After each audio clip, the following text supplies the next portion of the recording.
अपना कन्हवा पकाबर सजैले बानी, अपना कन्हवा पकाबर सजैले बानी। हाय फलानवा के गाड़ी बनवैले बानी, हाय फलानवा के गाड़ी बनवैले बानी।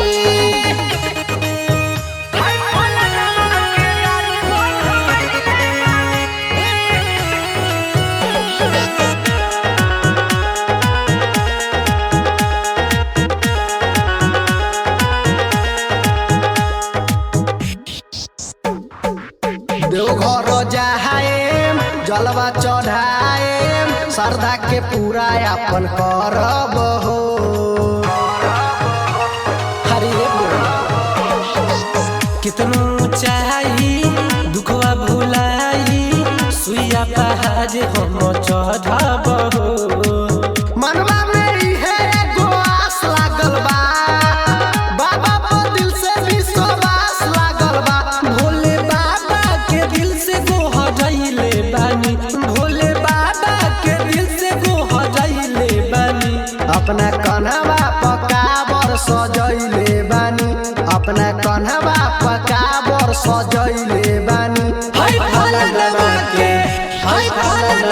के गाड़ी बनवैले बानी, हाय फलानवा के गाड़ी बनवैले बानी।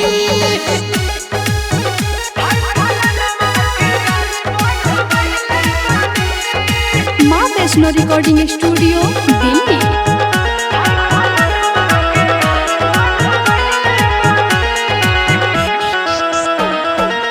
राहुल साध हो छुटी सब दाग हो, भोला के महिमा महान बाबे हो।